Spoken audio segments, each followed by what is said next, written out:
Olá, bem-vindos! Você está no podcast Conexão com Irlan Mello. Eu sou Irlan Mello, pastor, advogado, vereador, e hoje eu tenho a honra de receber aqui no nosso podcast o pastor Ricardo Bussá. Pastor Ricardo, que é pastor da Igreja Batista Nova América, lá no Mantiqueira, é pastor de outras igrejas também fora ali do Mantiqueira, em outros bairros de Belo Horizonte, no estado, e também pastoreia pastores até fora de Minas Gerais e dentro de Minas Gerais. Pastor Ricardo, que na juventude liderou um movimento que é a geração que marca, um pastor que representa, o pastor César Castellanos aqui no Brasil como um dos líderes do G12, doutor em teologia, professor, psicanalista e egresso da Escola Superior de Guerra, Política e Estratégia. É muito currículo, hein, pastor? Obrigado pela presença. Irlan, na verdade, pastor Irlan, doutor Irlan, nosso vereador aqui em Belo Horizonte, amigo, para mim é um prazer poder estar aqui, com você, participando desse podcast, mas também voltar à Rede Super, Uma coisa que não mencionou aí, nós tivemos um programa por mais de 2 anos aqui na Rede Super, que era chamado Lugares de Paz. Legal. E eu e a minha filha jornalista, e ela fazíamos juntos, foi um tempo muito especial. E voltar aqui também, é uma alegria nessa casa. Pastor, o senhor está com quantos anos? Eu estou com alguns anos aí rodados, Eu geralmente, a minha idade, eu deixo ela de lado, eu só conto... Mas já passou dos 50. Vamos dizer que sim, claro, um pouquinho. Mas estou aí, o que eu posso dizer é que da minha vida, eu já tenho mais de 40... Conta pra gente um pouco da história da sua conversão. Por exemplo, eu já tenho mais de 40... Deixa eu fazer a conta aqui, são 42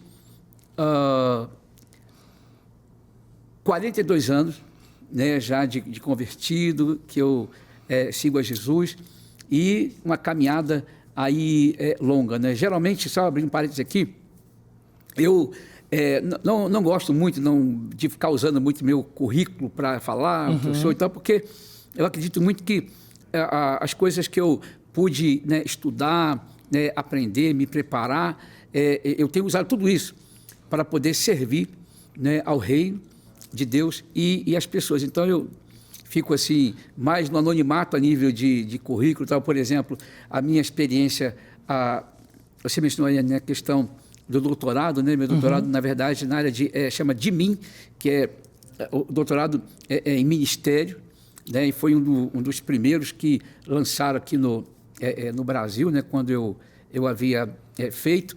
Mas, assim, isso tudo simplesmente, eu uso isso como apenas a ferramenta, meio e de poder servir melhor. Mas conta pra gente, pastor, como é que foi o seu encontro com Jesus? Na verdade, eu fui criado a minha mãe, ela era convertida, e meu pai ainda não naquele tempo, mas ela ensinou a mim e aos meus irmãos sobre o caminho do Senhor, nos levava para a igreja, culto doméstico, e a gente tinha que cantar, toda noite era cantar uma música e orar, e ela citava um texto da Bíblia, e assim, é claro que, assim como o filho de crente, crente não é, aí eu tive a minha experiência com Jesus, já na minha adolescência, passei pelas crises que todo mundo passa, até que eu realmente entreguei a minha vida a Jesus e dali para cá nunca abri mão daquilo que Jesus fez por mim e em mim. Aí foi acontecendo muita coisa até chegar aonde eu cheguei. Mas então, nessa caminhada, desde a sua conversão, quando é que o senhor entendeu ou quando é que o senhor recebeu o chamado ministerial? Eu...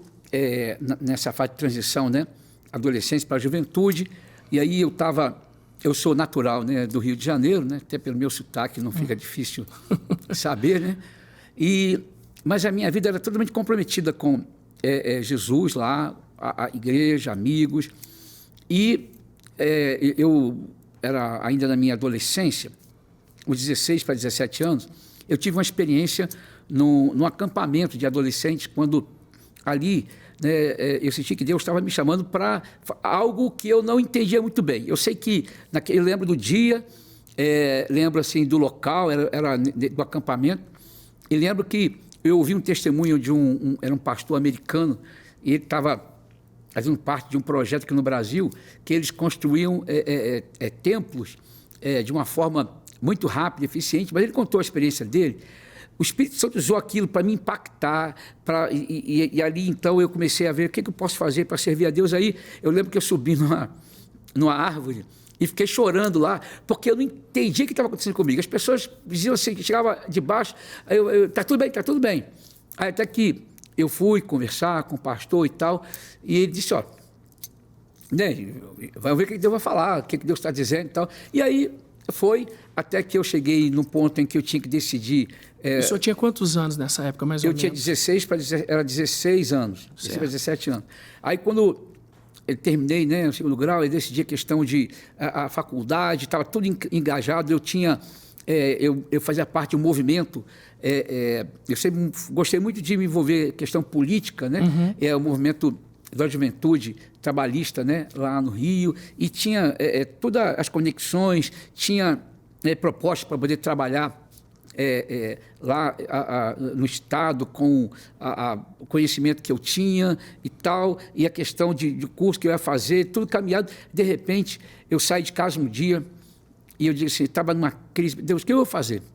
Até que eu fui para a igreja um domingo de manhã e Deus usou um pastor que ele era filho do pastor da igreja, ele estava em outro lugar, morava em outro estado.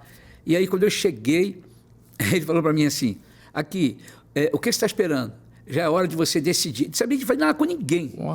E aí, então, depois marquei com o meu pastor e conversamos, ele me deu uma direção. Eu não queria vir para Belo Horizonte, porque tinha ninguém aqui, tinha instituições muito boas, né, lá no Rio, queria ir para outro lugar. Acabou que, até por uma questão de submissão, meu pastor, eu vim para cá e assim, foi algo tremendo, porque eu não esperava.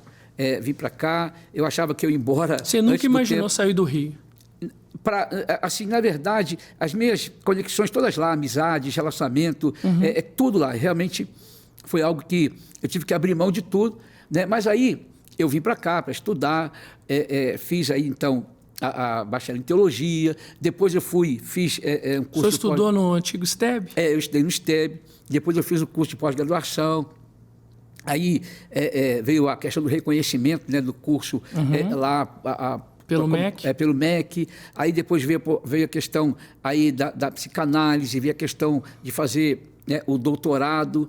E eu fiz doutorado lá no Paraná, é uma instituição que tinha convênio com uma instituição americana, né, e foi um tempo assim, muito especial. Mas assim, antes disso, é importante mencionar, antes de ser pastor, qualquer coisa, eu sempre tive uma coisa assim muito forte em relação às crises que eu passei na minha juventude, né? Eu queria fazer alguma coisa pelos jovens e adolescentes. Então, eu logo me engajei, antes de ser pastor, no Ministério de Jovens e Adolescentes. E aí, quando eu vim para cá e fui, né, caminhando, aí o que aconteceu? Deus abriu uma porta. Eu me tornei líder da juventude aqui do estado de Minas Gerais, da Convenção Batista Nacional. Depois, fui durante 10 anos líder da juventude batista do Brasil todo. Fui vice-presidente da juventude batista da América Latina. E nesse inteirinho aí, foi quando eu criei. Uma coisa que me veio forte é que, como jovens, como é que a gente poderia fazer diferença? Aí veio, então, né, a ideia de criar esse movimento aí chamado Por Uma Geração que Marca, onde o que me veio à mente, uma inspiração assim de Deus, por onde você passa, você deixa as suas digitais. Certo. Então, não tem como. Então, a ideia era que os jovens adolescentes pudessem entender que se a identidade dele está em Cristo, aonde ele, assim como Jesus marcou a sua geração, marcou o mundo, marcou a história, nós também, como jovens que têm a identidade de Cristo, deveríamos marcar nossa geração. Então, por onde você passa, aí foi uma mãozinha que é tipo uma digital, né, essa marca que eu não patenteei, mas aí já foi de 89 para 90, 91, né? E aí muita gente usou e está usando, mas assim ficou. E eu comecei a treinar jovens no Brasil todo para poder liderar outros jovens, mas com essa visão né, por uma geração que marca. Pelo que a gente vê do seu currículo, pastor, o senhor tem muitas formações, né, na área da educação, e a gente está passando por um momento de discussão da questão da educação no Brasil. Eu queria perguntar para o senhor, como é que o senhor enxerga a educação no Brasil, até a educação na questão secular mesmo? E se o senhor vê que existe possibilidade de melhorar, como fazer isso? Qual que é a sua opinião sobre essa questão da educação no Brasil? Eu trabalhei como professor, também na área de teologia, durante 15 anos. Também fui diretor de seminário, né, e atuei no seminário aqui Batista, da Convenção Batista Nacional em Minas Gerais, e também onde eu estudei o STEB, né, também pude estar trabalhando junto com, na época, de um reitor, né, que era o Dr. Dalton lá. E assim, o que eu vejo, sabe, apesar da minha de poder me envolver muito com a questão de educação teológica, né? Mas o que a gente aí também a Secretaria de Educação de Minas Gerais tinha um programa para formar professores de educação religiosa para trabalhar no Estado. Então aí eu me envolvi muito com isso aí. Na época eu fazia parte de um conselho até daqui do Estado sobre isso. E o que acontece? O grande problema da educação começa a questão a formação, né, do professor, a questão assim do currículo, né? Quando eu falo de professor, também tem a questão da própria preparação do professor, mas também eu diria da valorização, né, do professor, né? A questão também é muito complicada, hoje eu vejo, da educação, é que você tem eu falar de jovens, adolescentes, né, e é claro, a educação de adultos, né? Eu vi muitos avanços, muitos adultos que antigamente não tinham condição de estudar, foi criada muita opção, e eu vi assim, conheci muita gente que aproveitou a oportunidade de estudar, porque houve essa possibilidade, mas o que você percebe uma mudança nessa geração aí, onde hoje a dificuldade do professor não é só ter uma boa sala de aula, não é só ter uma boa preparação, ter um bom salário, mas um desafio hoje que tem que ser colocado é a questão dessa geração hoje de alunos. Eles não respeitam nem os pais, vai respeitar o professor? E, infelizmente, você vê hoje no Brasil, né, aí o sistema, eu estava acompanhando outro dia desse aí, algumas mudanças que o MEC quer fazer e tal, mas, assim, não se toca nesse ponto aí, onde você não tem uma questão de disciplina, não tem uma questão de respeito, então fica muito difícil, muito complicado. O trabalho do professor, aí isso vai influenciar na educação, quando você não tem um sistema que ele seja um sistema, assim, melhor gerido com são direitos e deveres, né? Uhum. Hoje em dia os alunos têm só direito, não têm dever. Mas o que o senhor atribui a esses alunos, como o senhor falou, às vezes a gente vê cenas, por exemplo, de alunos agredindo professores, essa falta de respeito em relação aos pais, né? Acho que é um desconhecimento da palavra, né? Porque o primeiro mandamento com promessa é justamente honrar pai e mãe. O senhor vê essa perda da autoridade dos pais em relação aos filhos, o que o senhor atribui a isso?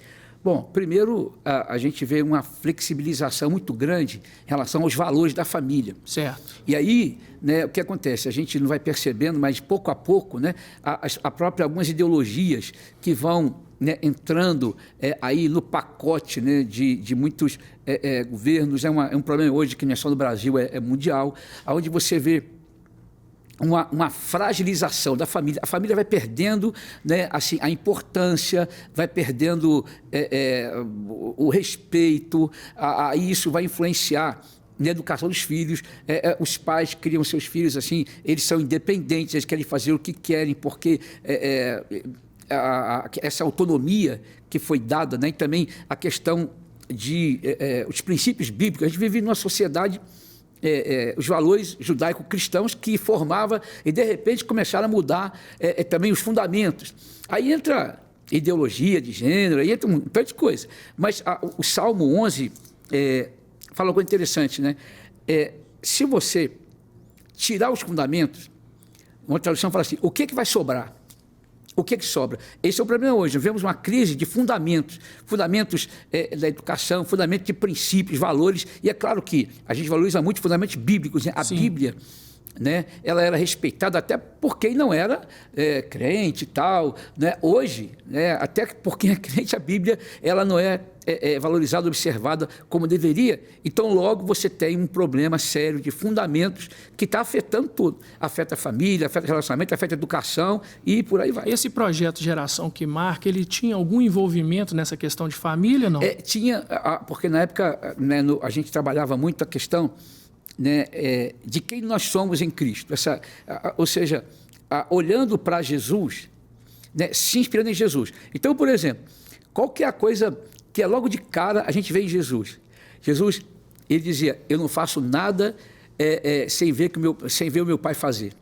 Jesus era alguém que tinha uma dependência do Pai. Sim. Essa relação de Jesus com o Pai, ela é muito interessante porque você precisa também aprender, né, com Jesus, como é que você se relaciona com o Pai. E aí, por exemplo, Jesus com 12 anos, estava lá no templo, ensinando lá o pessoal. Quando ele ficou ali, os pais foram embora. Quando os pais voltaram, e a mãe de Jesus foi ali procurar, e o pai acharam, né, voltaram e tal. A Bíblia fala que Jesus, ele se submeteu aos seus pais.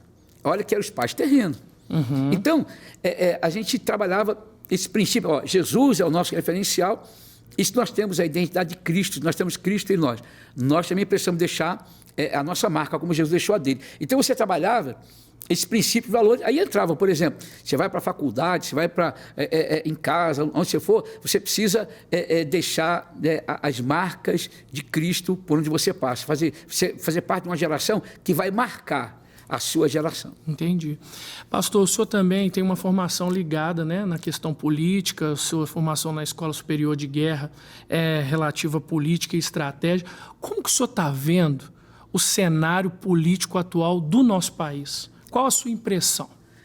Eu tive a oportunidade de poder fazer esse curso de política e estratégia, né, da Associação de Diplomados da Escola Superior de Guerra, de onde eu sou aí egresso. E assim, você estuda sobre a questão de valores, né, de uma sociedade, questão política, política econômica, política social. Você estuda sobre os poderes de uma nação. E uma das coisas que me chamou a atenção é que o poder de uma nação ele não está apenas restrito ao poder militar, ao poder econômico, mas uma coisa que a gente estudava era sobre ao poder psicossocial, que também envolvia a questão da religião. Onde, naquele tempo ali, você estudava sobre ali os princípios, valores, e a ideia, né, é você estuda isso aí, e aí trazer contribuição que possa melhorar, né, alguma questão que a sociedade está vivendo, seja na área militar, na área econômica, na área política, e nessa área também psicossocial. Né? E assim, o que a gente percebe, claramente, a minha visão é que você tinha algumas coisas que eram muito importantes e que no Brasil elas foram perdendo, né, aí o seu valor. Essa questão de ideologia política, a questão que envolve, né, por exemplo, o capitalismo, o socialismo, o comunismo e tal, isso era muito bem delineado, né, e tal, e de repente as pessoas começaram a acreditar numa ideia que é tudo igual, e não é. Então, aí isso vai influenciar em quê? O Brasil hoje, as liberdades sendo ameaçadas, a própria, né, a questão, a liberdade de imprensa, a liberdade de pensamento, né? Hoje, você aí não pode falar muito de algumas coisas, não, você é taxado como aí é homofóbico, aí você é antidemocrático e tal. Só que democracia não é isso que a gente está vendo aí, não. Uhum. Então, das coisas que a gente aprende e que são valores, princípios, essa questão assim do fundamento da democracia. Aí o pessoal critica muito, né, a época que o Brasil, né, viveu do período militar e tal, não sei o quê. Teve erros, teve como agora. O que está acontecendo hoje é pior do que naquele período que o pessoal quer ficar levantando, criticando e tal. Por exemplo, alguns absurdos, né, que acontecem. Até você que é vereador, que em Belo Horizonte, estava lendo uma matéria né, um vereador aqui da Câmara Municipal, ele querendo mudar o nome de avenida e de rua, porque era alguém que foi daquela época, que foi um general, que foi e tal, não sei o quê, porque aí é um perigo querer você remover qualquer tipo de nome ou de coisas que foi importante naquele tempo, porque naquele tempo o Brasil viveu coisas boas, muito boas, melhores do que hoje. E claro que também teve coisas ruins. Então é preciso saber, ter muito cuidado com isso aí. Hoje, realmente, o momento que a gente vive no Brasil, politicamente falando, é muito delicado. E aí tem uma questão, pastor, que para nós evangélicos, durante muito tempo, nem se pensava em se envolver com política, porque as pessoas sempre diziam, principalmente nos meios evangélicos, política é do diabo, nós não devemos nos envolver. Será que um dos motivos de estarmos vivendo o que a gente está vivendo na política é justamente porque a igreja não se envolveu como deveria envolver na política? Qual que é a opinião do senhor em relação à política e à igreja? Ela deve ou não deve se envolver? Como se envolver? Eu sei que o senhor tem uma experiência também em relação à questão política por conta da Colômbia, né? A Colômbia, o G12 sempre está muito envolvido com a questão da política e tudo. Qual que é a sua visão hoje em relação à igreja na política? Tá, eu vou começar dizendo o seguinte. Eu, na minha juventude, como eu disse, eu acabei me envolvendo com o movimento da juventude trabalhista, né, lá no Rio e tal, e comecei a trabalhar nessa área, a envolver nessa área, a gostar também dessa área, e pensando que nós tínhamos que nos envolver para poder fazer a diferença. E aí foi, o tempo passou.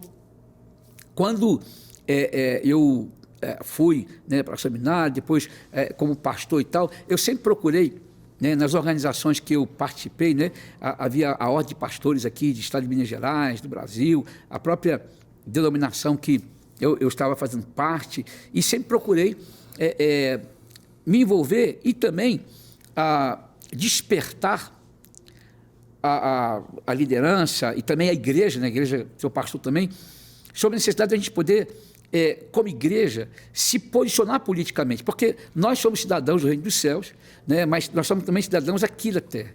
E que Jesus deixou um mandamento claro, que é a gente ser sal da terra e ser luz do mundo. Isso aí em qualquer área.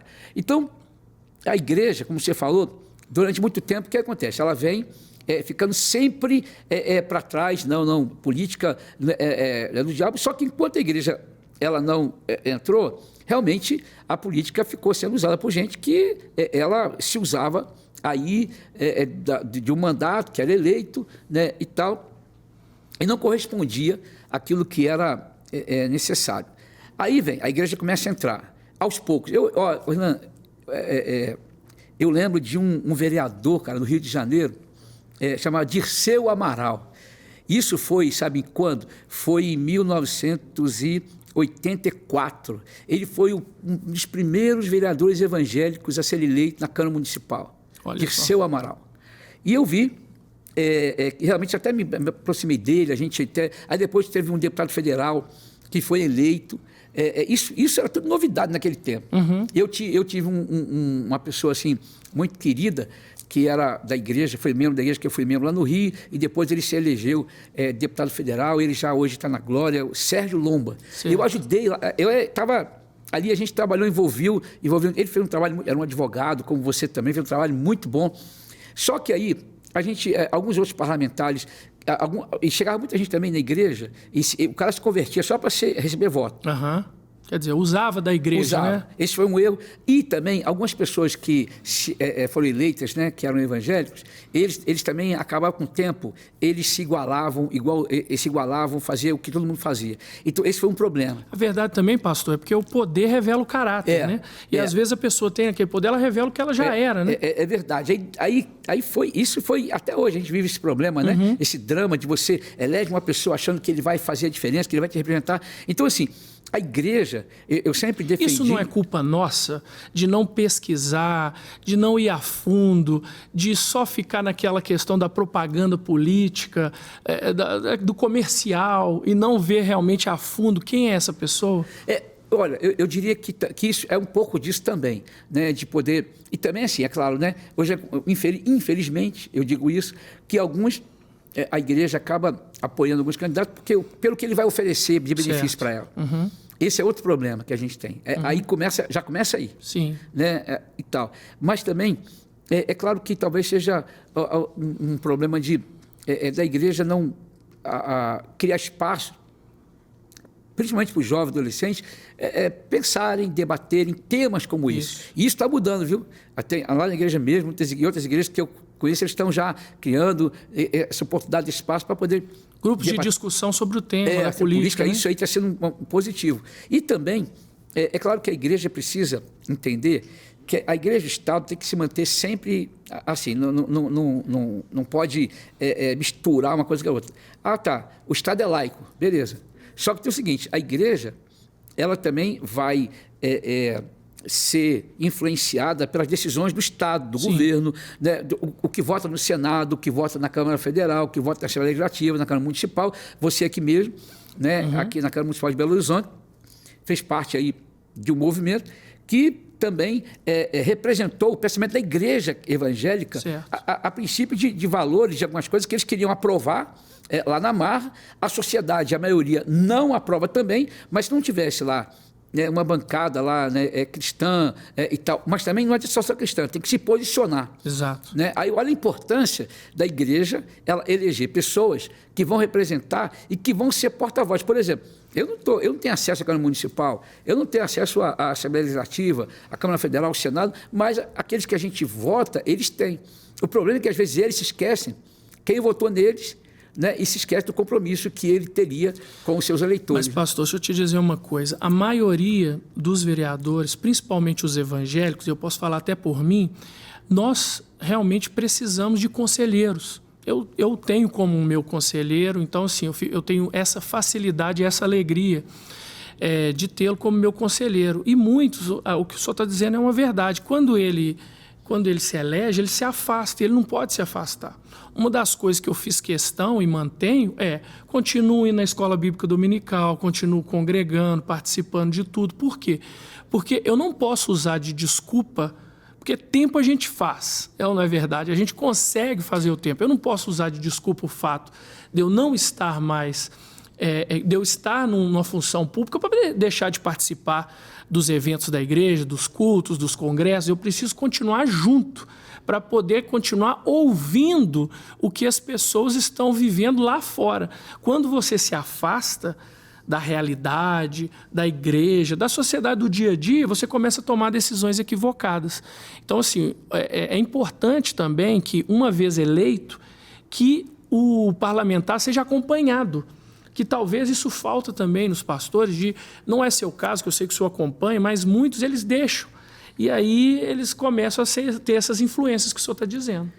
Infelizmente, tem isso mesmo. Mas, às vezes, o próprio parlamentar, foi de casos que eu conheço, né? Ele acaba se afastando um pouco, porque começa a vir tanta coisa, tantos tanta interesses. Demanda, né?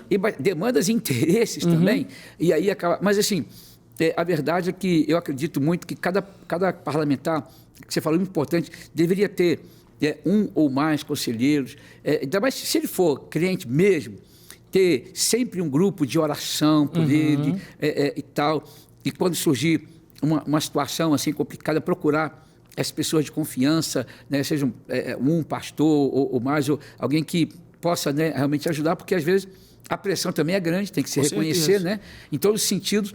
Agora, é muito assim, interessante, sabe, hoje eu estava pensando nisso, eu nem estava imaginando que a gente ia entrar nesse assunto aqui hoje, porque tem pessoas que eu já apoiei, que eu já ajudei, né, politicamente, só que eu estava pensando, a política, né, é igual aquela roda gigante.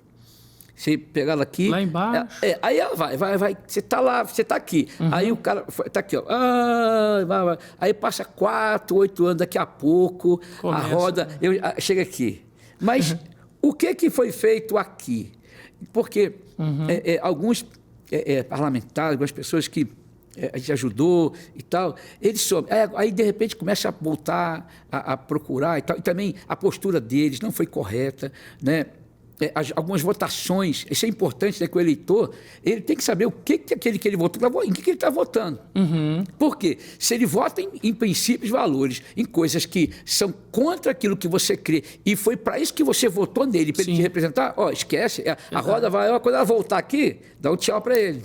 Pastor, estou me lembrando que tem um versículo em Efésios que fala que nós somos criados em Cristo Jesus para boas obras. Às vezes, quando a gente pensa em boas obras, a gente pensa só em questões espirituais. Mas eu vivendo ali na política, inclusive eu quero fazer um convite para você que está nos assistindo, para acessar as nossas redes sociais. O nosso Instagram é irlan, com N, .melo, com L só. Você vai, @irlan.melo, você vai nos acessar ali e vai ver um pouquinho do trabalho que a gente está fazendo. Eu me lembro muito bem que nós tivemos uma luta ali no Betânia, né, sobre a área de escape. O que é a área de escape? Uma caixa de brita que o caminhão vem e ele para e não mata ninguém lá embaixo. E por anos e anos, praticamente todo mês, tinha mortes lá embaixo no anel rodoviário. Uma luta gigante, uma porta se abriu, consegui em Brasília. O ministro Tarcísio, que hoje é governador de São Paulo, disse que iria fazer, autorizou a prefeitura. Já são mais de 26 acidentes de alto impacto evitados lá embaixo em 16, 17 meses de funcionamento. Então, é possível fazer boas obras, mas é necessário também essa vontade de fazer boas obras. Eu sei que esse tema político é um tema que a gente tem muito para falar e tudo, mas eu queria focar numa questão com o senhor, porque eu sei que o senhor também é pastor de pastores, o senhor pastoreia pastores através do trabalho de liderança que o senhor faz. Conta para mim, qual que é a diferença de pastorear uma ovelha e de pastorear um pastor? Bom, vamos lá. Primeiro, você tocou num ponto importante, né? O que a gente espera de um parlamentar, né, que seja cristão de verdade, de Jesus de verdade, que ele possa fazer a diferença aonde ele está. Então, por exemplo, com projetos como esse aí que você correu atrás para poder trazer para Belo Horizonte essa área de escape, né? E outro projeto, por exemplo, você é um grande apoiador da área de educação, sempre está lutando aí, né, a sua batalha. A questão das creches, inclusive, é uma área que nós também estamos agora trabalhando para poder também atender, né, porque a igreja ela precisa realmente entender que ela tem que ser... O Evangelho traz redenção, transformação, mudança, mas também ele tem que chegar e levar as pessoas a mudarem a condição delas, né, porque foi o que Jesus fez. Ele desceu até nós, para que nós pudéssemos sair da condição em que nós estávamos. Então, é importante, né, o trabalho do parlamentar crente, a igreja também, ela entender que ela precisa fazer a diferença, né, aonde ela está. E aí, inclusive, pastor, só um parêntese, eu costumo dizer que a igreja vai aonde o Estado não vai. A igreja atinge e transforma a vida do indivíduo de uma forma que o Estado jamais vai fazer, porque a igreja tem a mensagem da cruz. É verdade. Também, assim, isso que você falou é importante, né? Que eu já disse isso para alguns até governantes aqui e tal, tive a oportunidade de estar com eles e falar que a gente faz o que vocês não fazem. Verdade. O que um prefeito não faz, o governador não faz, o deputado não faz, né? O vereador que está mais próximo também às vezes não faz, mas a igreja que está inserida ali naquele contexto de uma comunidade próxima, ela realmente vê a necessidade e muitas vezes ela tem que agir rápido, porque até o Estado agir já era, né? Então, no nosso caso, por exemplo, a igreja que eu pastoreio, né, a gente tem um trabalho muito forte nessa área. A gente criou um projeto chamado Provisão. Na época da pandemia, a gente atendeu tanta família, ajudando tanto. Ainda hoje a gente atende. E é claro que você ter o poder público fazer parceria com a igreja para melhorar a condição de vida das pessoas, da comunidade, não é da igreja, da comunidade, isso aí é outra coisa que é muito interessante, né? E você tem sido alguém que tem trabalhado muito nesse sentido para criar, né, meios para essas parcerias. Aí sim, a igreja ela vai aonde o Estado não vai, mas aí ela junto, né, pode se fazer muito mais e ser eficiente também. Agora, a questão de... né, aí você tocou no outro ponto, né, Deus tem me dado a graça de poder liderar uma rede de pastores e igrejas, né? E aqui não só em Minas Gerais, mas em alguns lugares do Brasil, e tem sido, assim, uma experiência muito interessante, porque você falou, né, pastorear uma ovelha, né, uma igreja local, e pastorear pastores, o que é mais fácil? Eu não sei. As duas coisas são desafiadoras. Certo. Mas aí, isso vai depender muito daquilo que é o seu chamado, daquilo que arde no teu coração. Por exemplo, eu um dia não acordei assim, hoje eu vou começar a pastorear pastores, porque eu já era pastor de uma igreja. Mas as coisas foram acontecendo, Deus foi me dando graça de poder desenvolver alguns trabalhos ministeriais e alguns pastores começaram a se aproximar de mim, né, e querer estar junto, estar perto, andar junto. Que não eram da sua igreja. Que não era não era da igreja. E também, para mim, uma coisa que fala muito alto é a questão da integridade, né? Acho que é muito importante hoje a integridade pastoral, é ela que vai te capacitar para que você possa desenvolver, né, um trabalho que vai além das fronteiras da sua igreja local.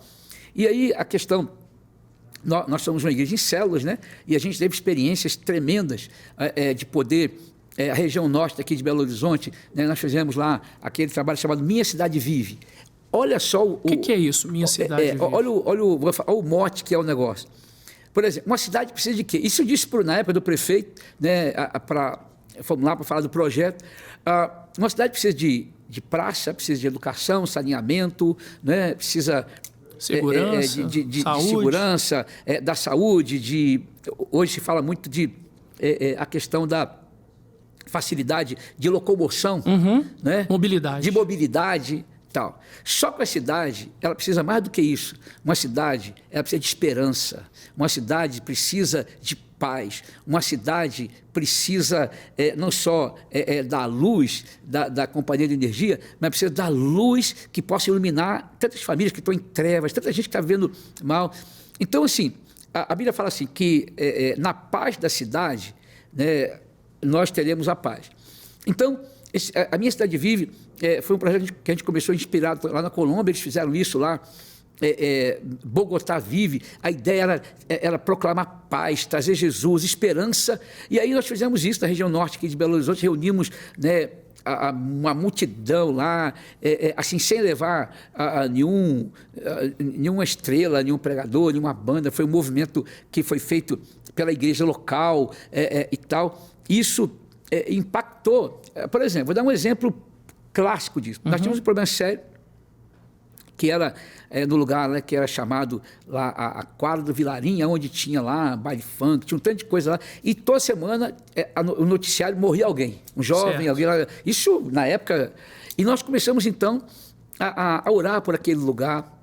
Nós conseguimos autorização lá do proprietário, da gente poder entrar ali, nós fizemos, os nossos jovens lá dançaram e tal, e testemunharam, e ali muitos daqueles jovens vieram fazer parte da nossa comunidade, a chave foi transformada, mudada, e você não vai encontrar nos noticiários essas mortes que haviam lá, quase. Quer dizer, o impacto da igreja na sociedade.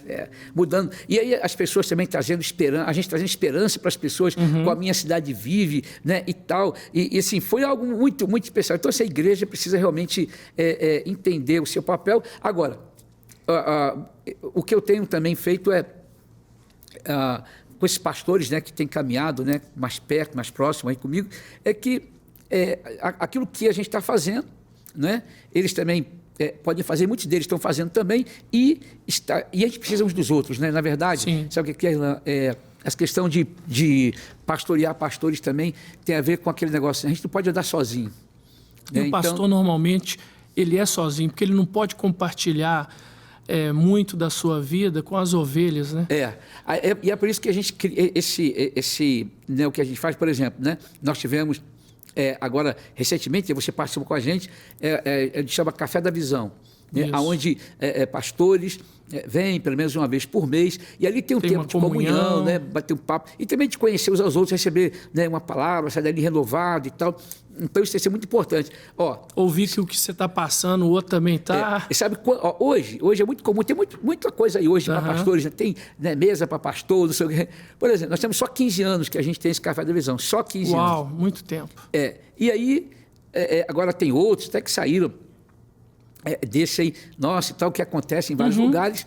Né? Então, assim, tem sido uma experiência muito interessante, né? Porque eu também tenho um pastor, né? O pastor César é o meu pastor. Então, assim, é importante, eu não posso liderar alguém se eu não sou liderado, né?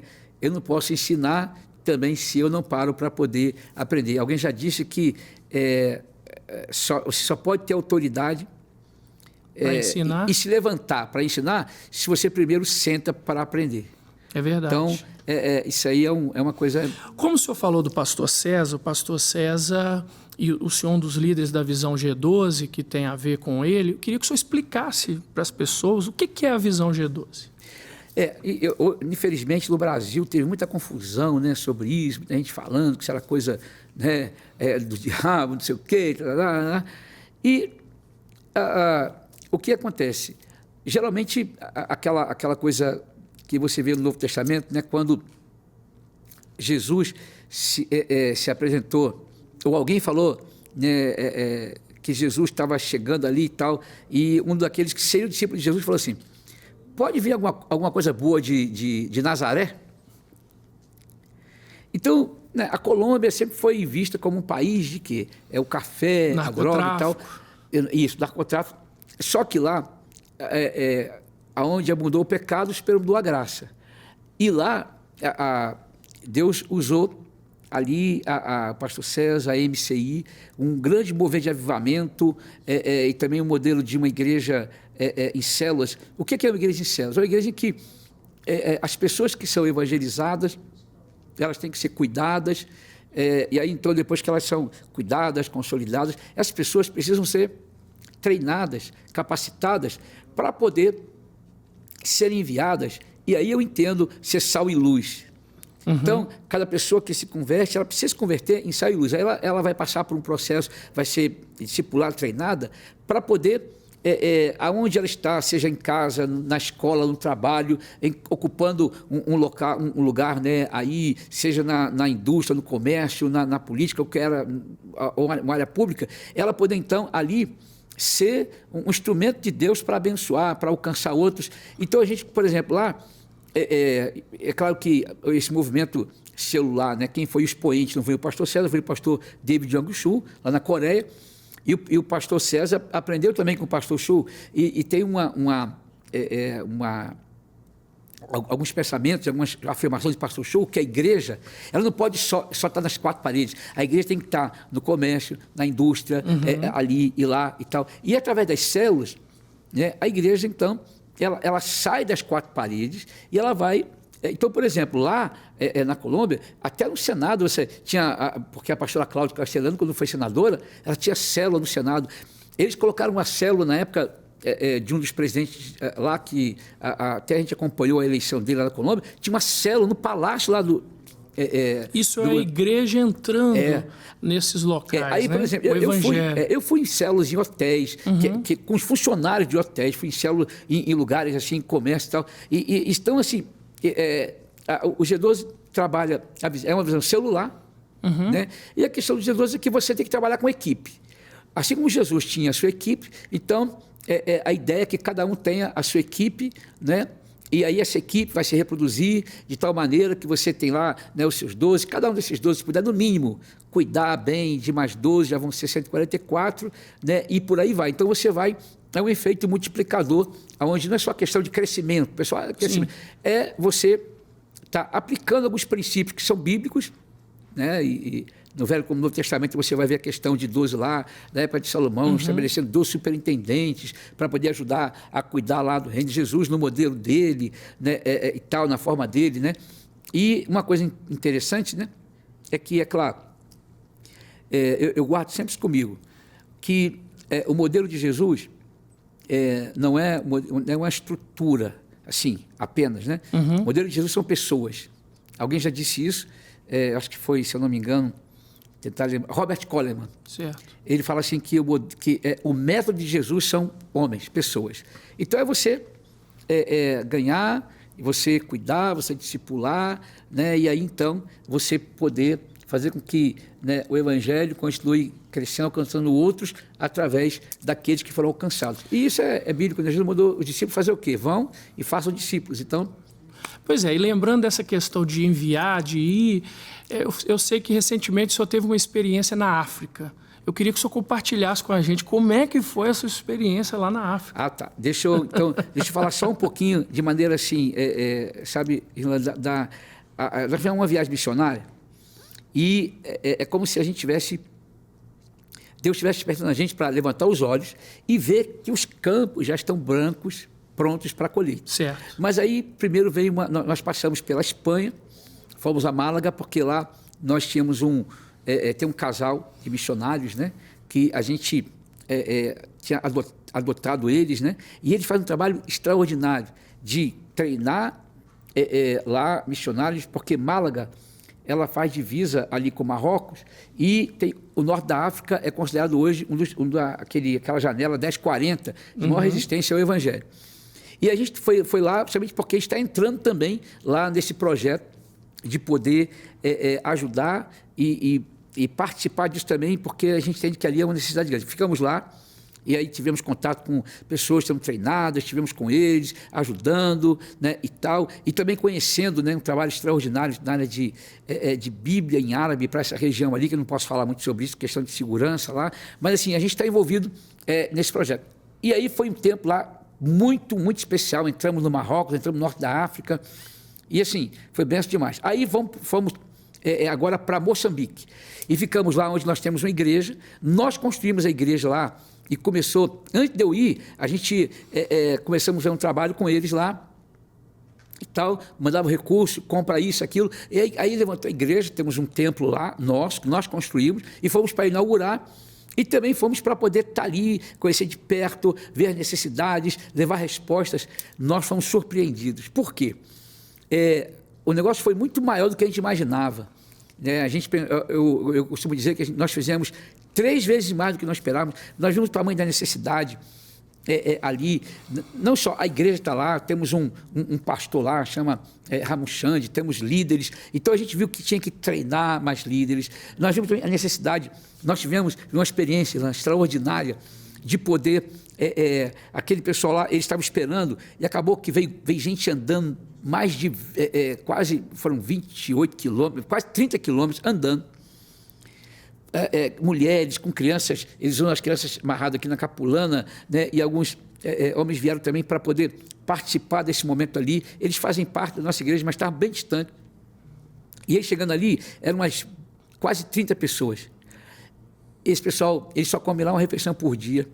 Nós tínhamos mandado um recurso antes para fazer um evento, sábado e domingo, acabou tudo, porque eles chegaram no dia 25, não sei se 25 foi terça ou quarta, eu sei que acabou, que nós tivemos que estar ajudando na alimentação 6 dias, não era de 30 pessoas, era quase 170 pessoas, nós temos os vídeos, temos as fotos e tal, e aí a gente tinha que comprar o alimento, ir lá comprar saca de... eles comem lá um negócio que chama chima, feito de farinha de milho e tal, e aquela coisa toda. Mas também aí nós começamos um projeto com crianças. As crianças numa situação muito delicada. A gente já tinha ajudado antes as crianças lá, cuidando delas de alguma forma, só que agora esse projeto começou a andar. Projeto de esporte, alimentação e também de evangelização. E assim... foi extraordinário ver o que aconteceu. Eu vi o que é o milagre da multiplicação, porque a comida tinha que dar para todo mundo, e o pessoal da comunidade ali perto vinha também para estar junto, e nós vimos Deus fazer milagres nesses dias, sabe, assim, e nós agora estamos assim, muito, eu diria, não animados apenas, mas estamos assim, no sentido muito desafiados, a poder fazer diferença ali em Moçambique também. Sabe por quê? Aqui no Brasil, uma pessoa que vive uma situação aí delicada, socialmente falando, economicamente falando, o governo dá uma ajuda, lá não tem isso não. Lá não tem governo que dá ajuda não. E eles não têm a quem recorrer. Eu sei, pastor, que tudo isso que vocês têm, essa viagem missionária, eu quero convidar você que está nos assistindo para ir no Instagram IBNAG12, para que vocês possam ter uma noção de tudo aquilo que o pastor Ricardo está falando hoje aqui em relação à questão da viagem missionária na África. Tem coisas ali que eu tenho certeza que vão te fazer pensar melhor em relação ao Evangelho. Pastor, nós temos um quadro aqui que chama De Ovelha para Ovelha. O senhor não está sabendo de nada. Eu queria que o senhor prestasse atenção nessa pergunta que vai vir de uma ovelha aqui para o senhor. Graças e paz para todos que estão participando desse podcast. Meu nome é Reinaldo, sou discípulo da Igreja Batista Nova América e gostaria de deixar uma pergunta para o senhor, pastor Ricardo. Qual foi o impacto na vida do senhor quando o senhor ainda jovem, Deus o chamou para o ministério e tirou o senhor do Rio de Janeiro e trouxe aqui para Minas para estar pastoreando e cuidando das ovelhas aqui da Igreja Batista Nova América? Deus abençoe, um abraço. E aí, pastor? Reinaldo, valeu, Reinaldo.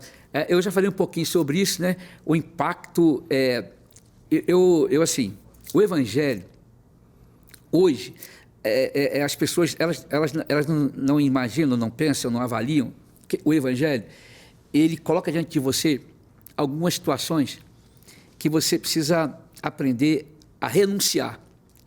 Então, o impacto foi porque, logo naquele tempo, ainda jovem, eu entendi que eu precisava renunciar. Porque Jesus disse que quem quiser seguir a Ele tem que negar-se a si mesmo e tomar a cruz e seguir a Ele.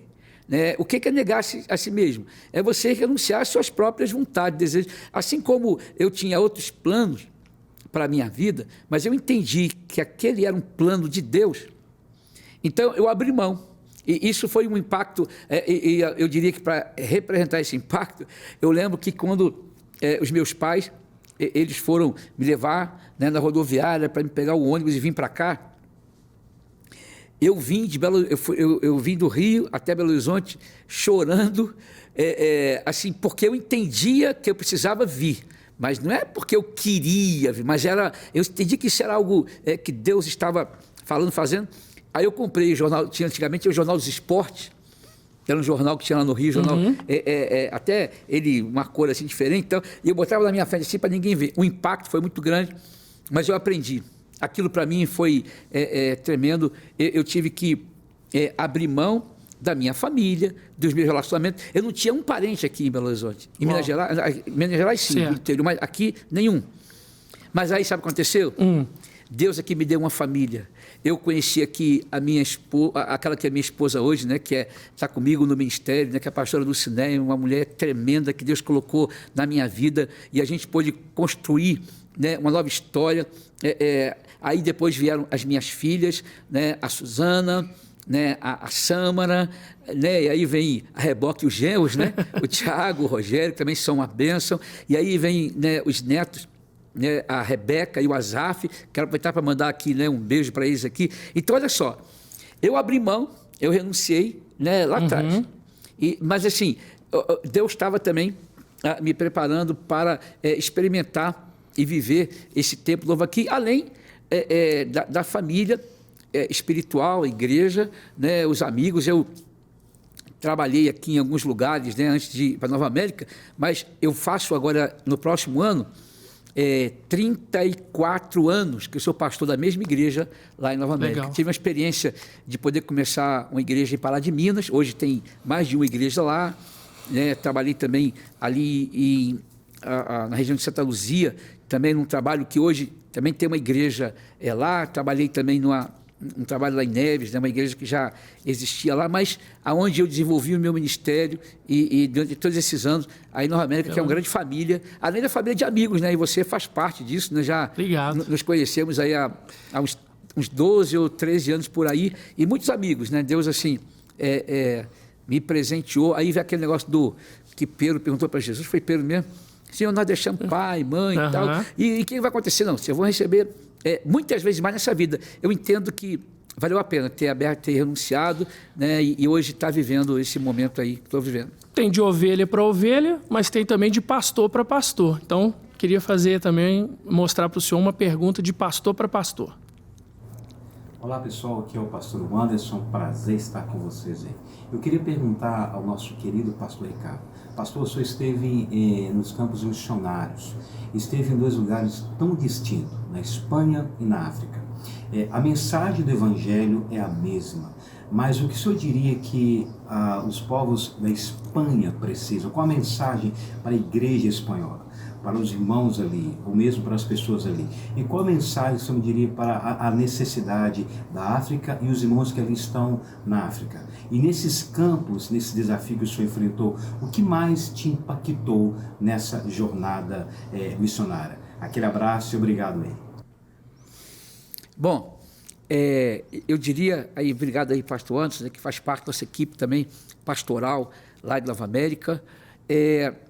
Eu diria que são dois contextos diferentes. Há um contexto lá da Espanha, né, em Málaga, onde você vê a Espanha, né, a Europa hoje vive um problema. É um país pós-evangelizado, assim, já foi muito cristianizado e tal, e hoje vive o problema da secularização.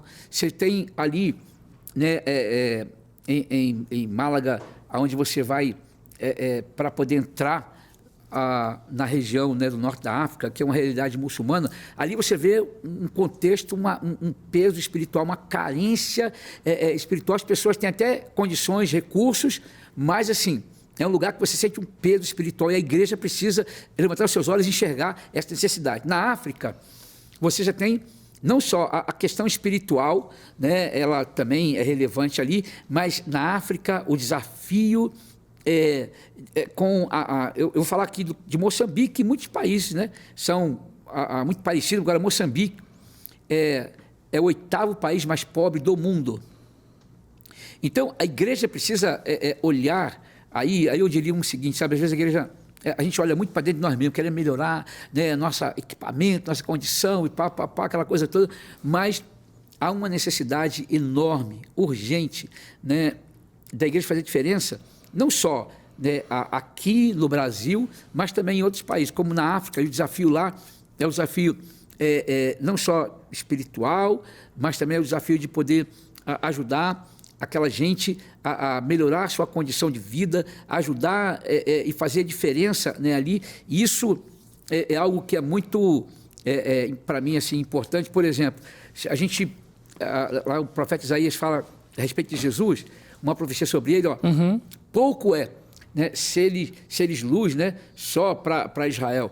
Mas assim, aí o Senhor diz que Jesus seria a luz para quê? Para as nações. A mesma coisa a igreja precisa alargar sua visão, enxergar que o campo está branco para a ceifa. Então, lá no norte da África, lá na Espanha, o campo há uma necessidade, uma carência. Na África, a mesma coisa. O que a gente tem que fazer é levantar os olhos, é enxergar e é se mover. Agora, se não tiver compaixão, eu tenho falado muito sobre um livro que é muito antigo. Esse livro me despertou ainda há muitos anos atrás, Paixão pelas Almas, do Oswald Smith. Sim.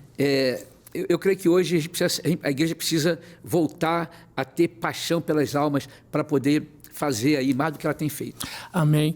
Meu amigo, minha amiga, você que está nos assistindo, nós vamos fazer um sorteio pelas redes sociais deste livro aqui, que é o livro Ó Mulher Grande é a Tua Fé. Uma Bíblia de estudo para a mulher e também da Bíblia de estudo da Reforma. Você também pode participar. Como é que eu vou participar? Você vai lá nas redes sociais, @irlan.melo, nessa nossa entrevista, marca lá, faça um comentário e diga assim, eu quero, e você vai participar, tá bom? E eu quero agradecer, pastor, a sua vinda aqui, a sua experiência, as suas palavras. Que Deus te abençoe, abençoe seu ministério, sua família, sua saúde. Tudo aquilo que o senhor plantar, a planta dos seus pés, o senhor possa conseguir alcançar.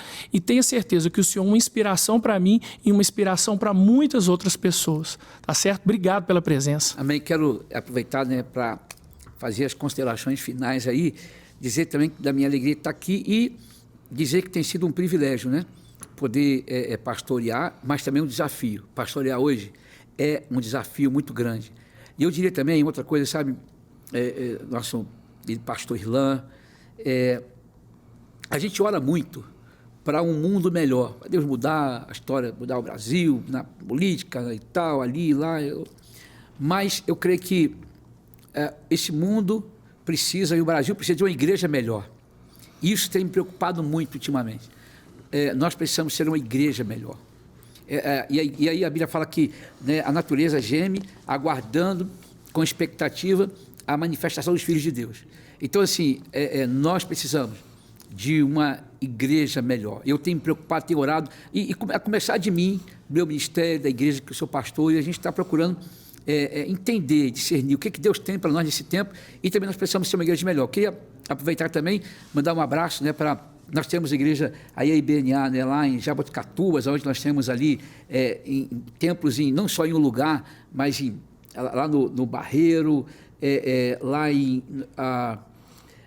agora Capão do Atalho, né, Casa de Telha, estamos lá em Itajubá, no sul de Minas, né, em Pingo d'Água, estamos agora nos preparando para inaugurar uma igreja também aí em Lagoa Santa, né, e também estamos lá, a igreja IBNA no Buritis, e alargando, né, a tenda aí, esticando, né, o lugar da nossa atuação, né, na África e também lá na Espanha. Mas, valeu, obrigado por esse tempo aqui.